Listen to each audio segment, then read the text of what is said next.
Bonjour, c'est Marie-Ange de Macadam 38. Alors voilà, vous me l'avez demandé. Voici deux petits cartables dont nous allons faire la structure aujourd'hui, sachant qu'il y a dans ce cartable 8 pages qui permettent de mettre une soixantaine de photos. Et donc, le but de ce tuto, c'est de savoir comment mettre la poignée, le fermoir, le tout en partant d'une structure carton. Et pour cela, je vais utiliser du carton à pizza et un rouleau de tapisserie. Alors, c'est du matériel qui n'est pas très scrap, je vous l'accorde. Il n'empêche que cela marche très bien. Alors, il va falloir vous trouver du papier pour recouvrir votre album, un morceau de papier qui mesurera 63 par 25 cm. Et puis, des bouts de cartonnette. Donc, moi, j'utilise du carton à pizza. Et vous, eh bien, vous prendrez ce que vous voudrez. L'essentiel, c'est que vous puissiez découper les morceaux suivants, à savoir, sur une hauteur de 20 cm, vous allez découper un morceau qui fera 8 cm, deux autres morceaux qui feront 7,5 cm, qui sont donc les deux tranches. Le fond de notre mini-album, de notre mini-cartable, fera 17 et 16. Donc là, ils sont dans l'ordre et je les ai collés avec un espacement de 5 mm. Je les ai collés sur mon fameux papier qui mesure 63 par 25 cm. J'ai volontairement fait une marge un peu plus importante au niveau du papier, mais c'est clair que vous pouvez la faire un peu plus petite.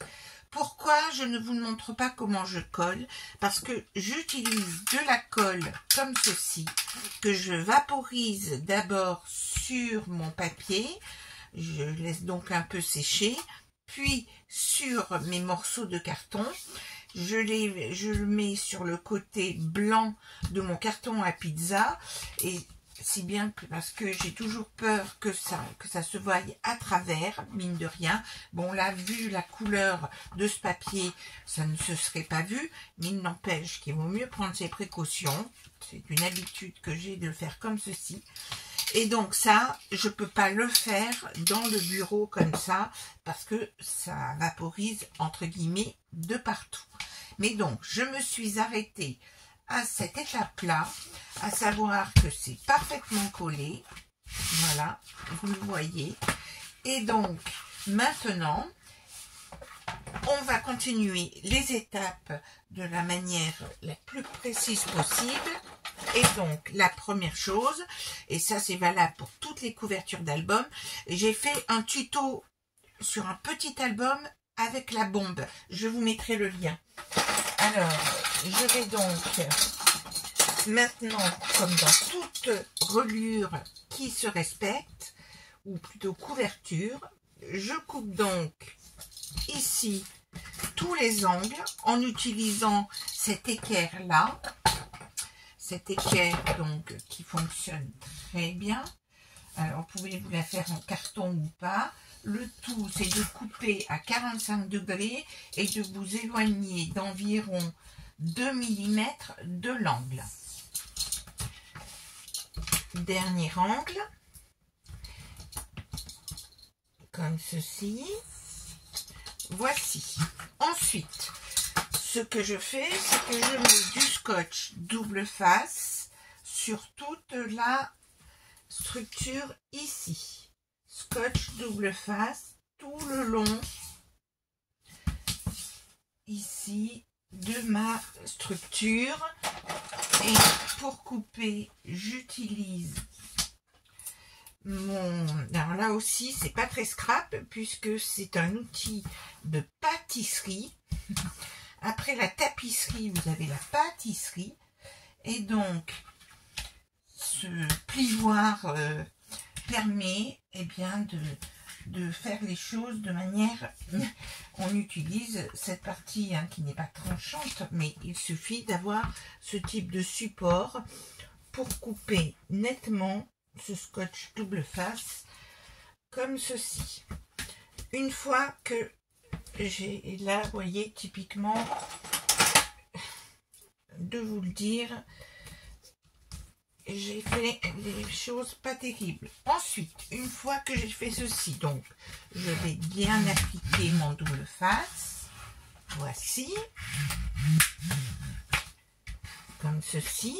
Puis maintenant, je vais enlever, et là j'utilise un poinçon comme ceci. Je vais enlever mon double face. Voilà. Sur les 4 côtés. Voici. Et puis ensuite, je rabats toujours les côtés latéraux. D'abord. Donc, toujours, j'utilise mon outil là. Voici. Donc, je commence par mes 2 côtés, comme ceci.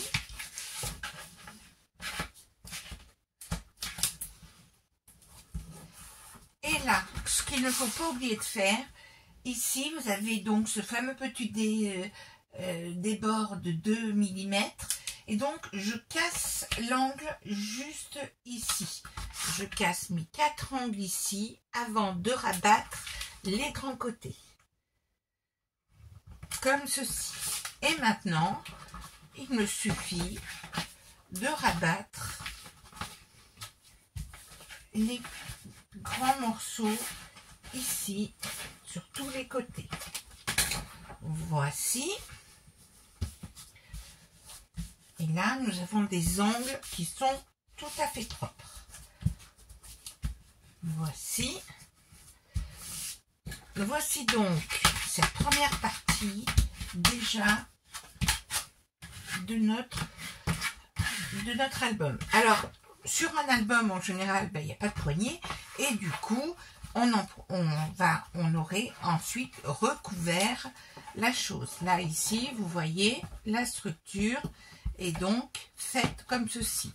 Alors, avant de recouvrir l'intérieur, il nous faut poser la poignée. La poignée se pose donc sur, ici nous avons, alors j'ai l'impression de m'être trompée, mais non, c'est d'être un effet d'optique. Nous avons normalement 8 cm ici et 7,5 ici.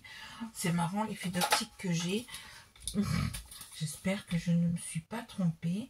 Non, on a bien 8 ici et 7,5 ici. Alors, il y a des fois, on a des doutes. Donc, la poignée se pose sur la première tranche ici de 7,5.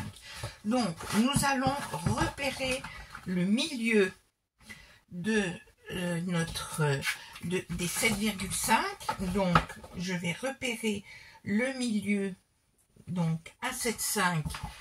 Je repère le milieu. Alors, vous n'allez pas bien voir les choses. Hein, je vais vous faire un schéma. Donc, ici, je vais repérer mon milieu. Ici. Alors, j'y vais doucement. Vous ne devez pas bien le voir. Hein. L'essentiel, c'est que je le vois moi. Et vous, vous verrez bien quand vous travaillerez. Je me mets plutôt par là. Ici. Donc, je vais déjà repérer mon milieu. Ici, donc, nous sommes sur le morceau qui fait 7,5. Donc, je repère le milieu par rapport à une ligne ici. Et puis ensuite, je repère le milieu aussi de mes 20 cm, donc à 10 cm. Et ainsi, je vais mettre, pour faire ma sangle, elle va être à 10 cm comme ceci. Je vais faire 2 trous à 10 cm. Il me restera donc bien 5 et 5 des 2 côtés. Donc ma sangle, vous voyez, elle va se mettre comme ceci, espacée de 10 cm. Combien mesure ma sangle? Ma sangle, alors il vous faut fouiller dans vos affaires. Et bon, moi c'est une ceinture que j'ai détruit, mais on en trouve parfois des pas chers. Et j'ai donc pu avoir ce petit morceau de cuir qui mesure 15 cm. J'ai prélevé 15 cm. Alors, si vous n'avez pas de ceinture, ce genre de choses, en reste de quelque chose, eh bien, vous pouvez la faire en carton que vous allez doubler, tripler, de manière à faire quelque chose de joli. Cette sangle-là, je vais lui faire, alors, j'efface cette partie-là, sur ma sangle, je vais faire des trous. Ma sangle qui mesure 15 cm, je vais faire 2 trous dans ma sangle à 1,5 cm du bord. Et donc, si je prends pour faire les trous, comme moi c'est du cuir, j'utilise ma crocodile. En fait, je plie en deux ma sangle, comme ça je suis sûre que mes 2 trous seront parfaitement à la bonne distance, les 2 côtés. Hein, je pourrais mesurer d'un côté et de l'autre, mais là je les superpose. Je prends ma crocodile et je me mets à 1,5 cm. Alors, comme j'ai un compas dans l'œil, bon, je vais quand même remesurer. Voici, je vais remesurer et je suis bien à 1,5, c'est parfait. Et je fais mon trou au milieu de ma sangle. Je fais mon trou, comme ceci. Et donc, je suis bien parfaitement alignée avec mes 2 trous qui sont bien à égale distance de chacun des côtés. Ensuite, donc, je vais finir de repérer ici, sur cette, pas de me tromper, sur cette partie-là, la plus proche du rabat ici. Je vais donc repérer, j'ai donc repéré mon milieu. Alors, c'est compliqué, et surtout que j'ai changé l'organisation de mon bureau. Alors, du coup, j'ai du mal à repérer le milieu de mon... Et je me sers de ma règle, hein, qui me sert aussi. Donc, je suis à 20 cm ici. Et donc, je vais faire un trou à 5 cm avec mon poinçon. Et un autre trou ici, de l'autre côté. Donc, soit à 15 cm. C'est ça le plus simple. Comme ceci. Et donc, normalement, je suis bien centrée ici. Ça. Voilà. Et donc, j'ai fait mes 2 trous ici. Alors, je les ouvre un peu plus parce qu'il faut laisser le passage des attaches parisiennes. Alors, les attaches parisiennes, là, vraiment, ce sont des attaches parisiennes vraiment du commerce style courrier.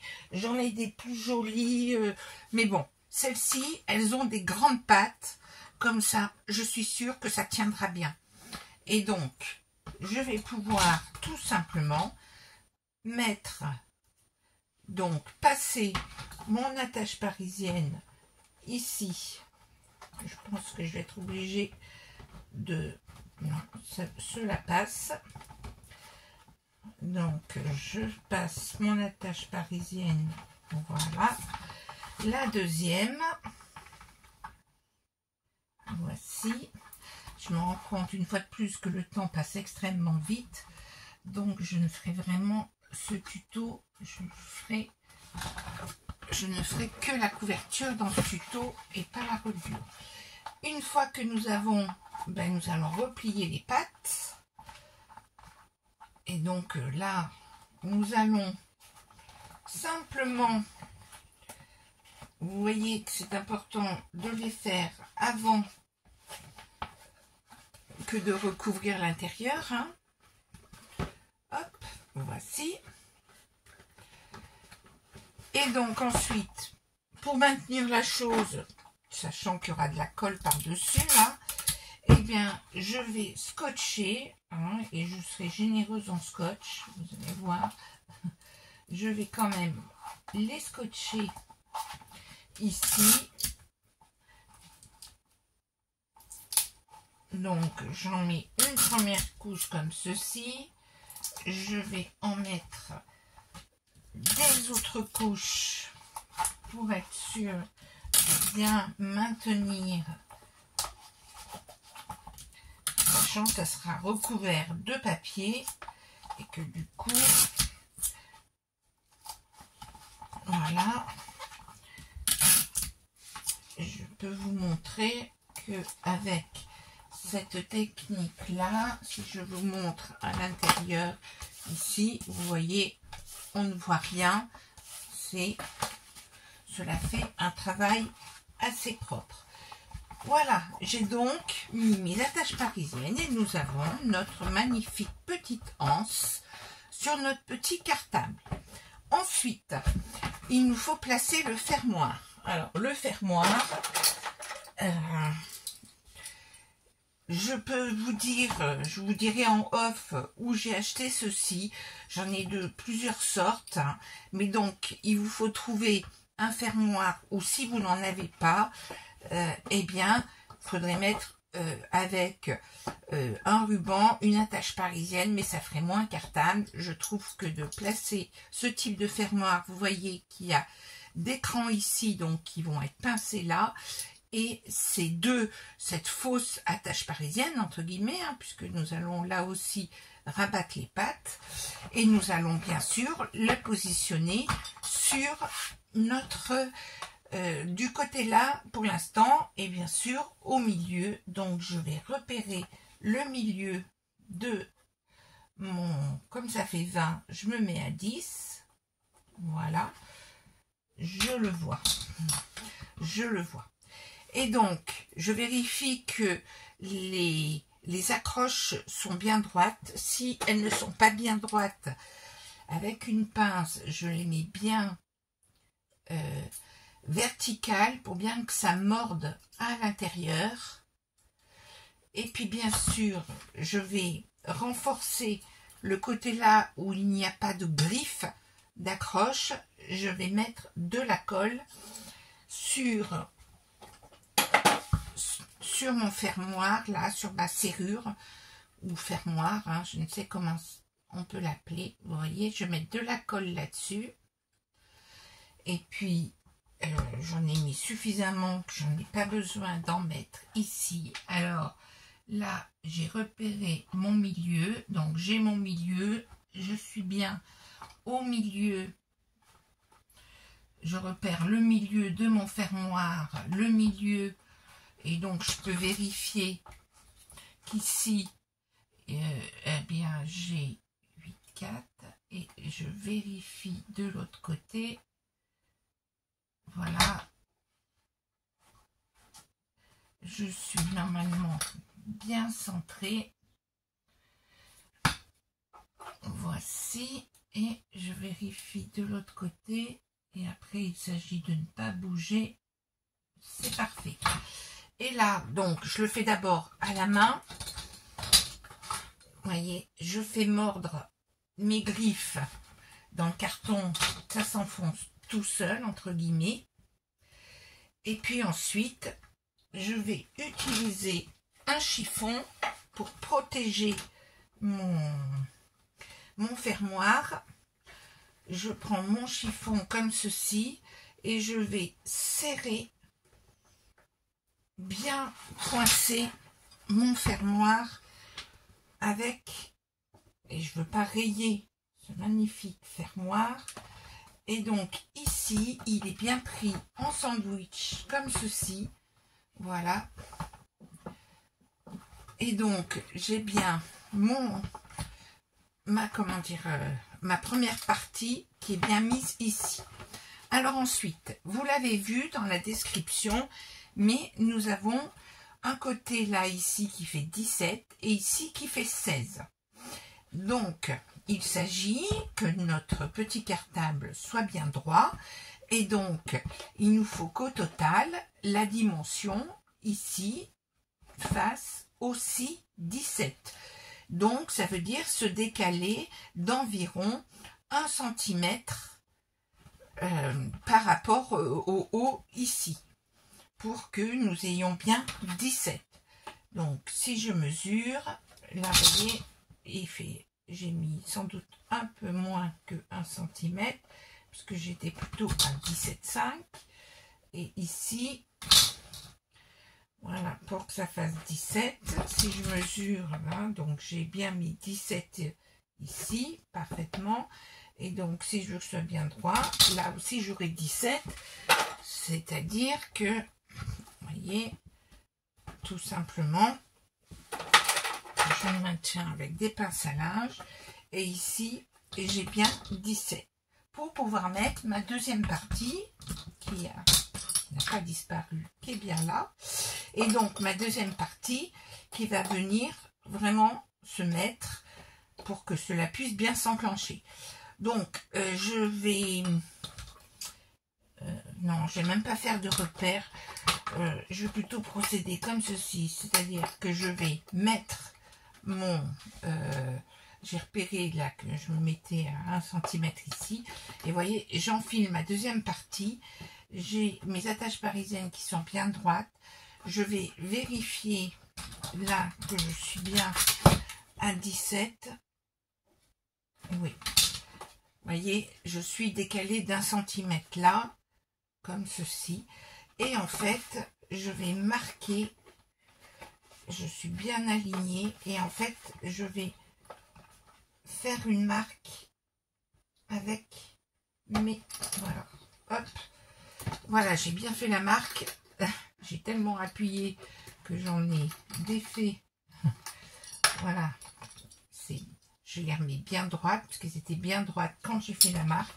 Et ici, j'ai donc ici mes deux marques que l'on aperçoit. Alors, si ça peut vous donner une idée, elles sont, mais tout dépend de votre fermoir, hein, elles sont à 7, et puis après, ça dépend de votre fermoir, hein. Donc le bord du fer par rapport à votre fermoir, ça sert à rien que je vous donne les mesures. Il faut vraiment que vous le fassiez, vous le présenter et vérifier quand vos pattes sont bien perpendiculaires et vérifier que vous serez bien tout aligné. Donc moi c'est mon cas, je suis bien alignée. Donc maintenant je vais faire par rapport aux deux marques que j'ai, je fais deux petits trous, j'accentue les trous pour que ça puisse, mes deux pattes du fermoir rentrent plus facilement. Et donc, je peux positionner mon fermoir, je vais vérifier bien sûr avant de le fermer définitivement que cela va. Donc, vous voyez, je l'ai mis là. Si on se trompe, on a toujours moyen de. Et là, vous voyez, il est bien positionné. Je suis bien à 17. Mon cartable tiendra bien droit et sera bien un beau rectangle comme ceci. Voilà pour ici. Donc, il nous suffit de rabattre nos pattes. Hop, hop. Donc, je les rabats bien. Alors là, ça va faire une surépaisseur. Je préfère finalement les rabattre dans l'autre sens. Voilà.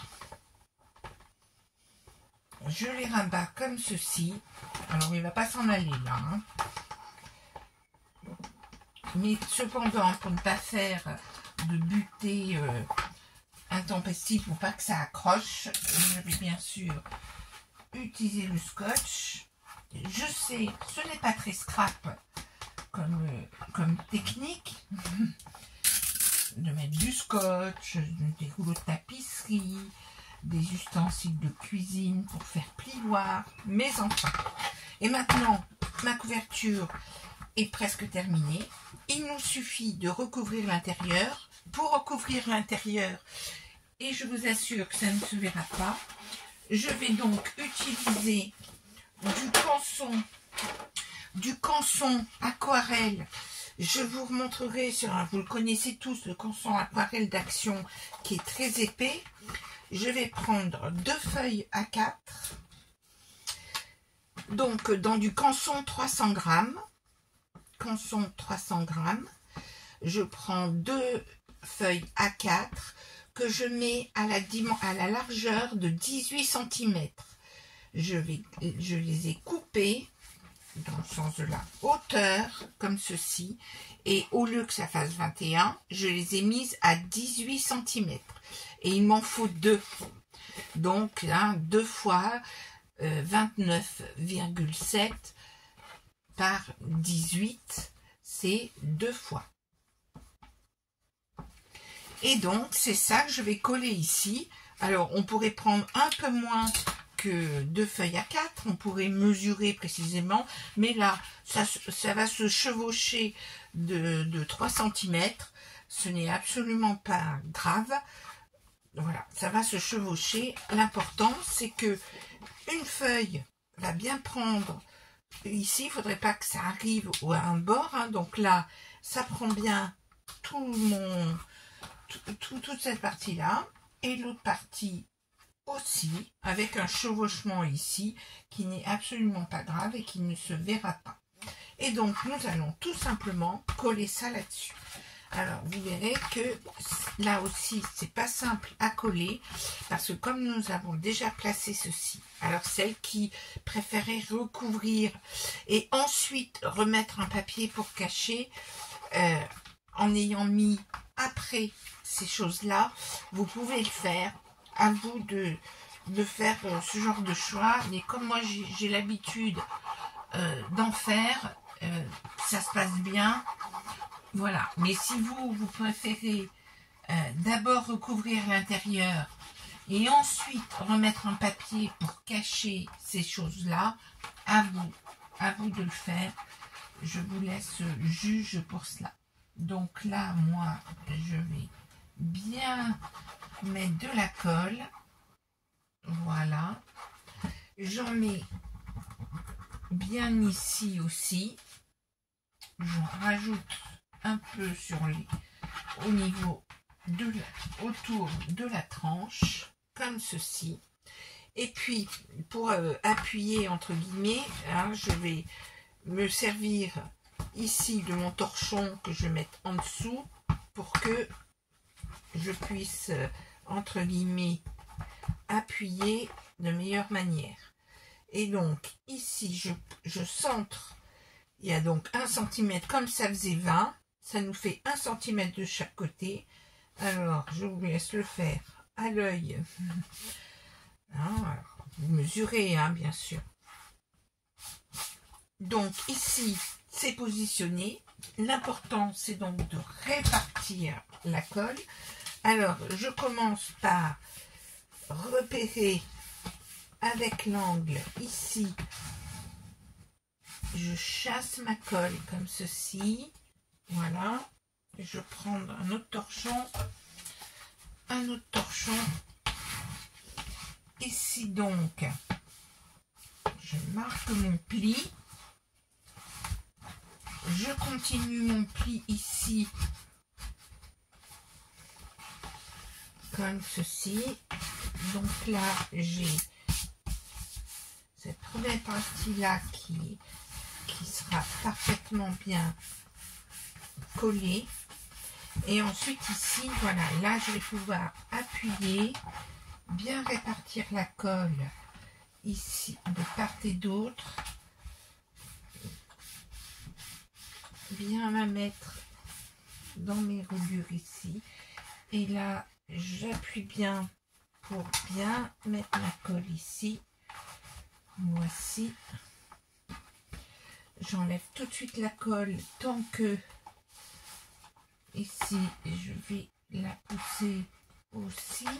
Je vais pousser là aussi. Voilà.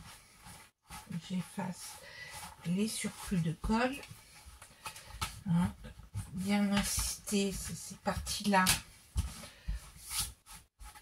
J'insiste bien ici sur la répartition de la colle. Là aussi. J'enlève le surplus. Voici. Et puis maintenant, nous allons mettre la deuxième partie. Donc, je mets le côté lisse contre ici et je laisse le côté granuleux de ce papier canson dans l'autre sens. D'accord? Et donc, ici, je vais donc bien mettre de la colle sur toute mon autre feuille à 4. Alors, les puristes pourront ajuster pour ne laisser dépasser ici que de 1 cm pour la jonction. Hein. Comme cela fait 58 cm la longueur de toutes ces choses-là, 58 cm, eh bien, c'est sûr qu'il y a un chevauchement par rapport au 29,7.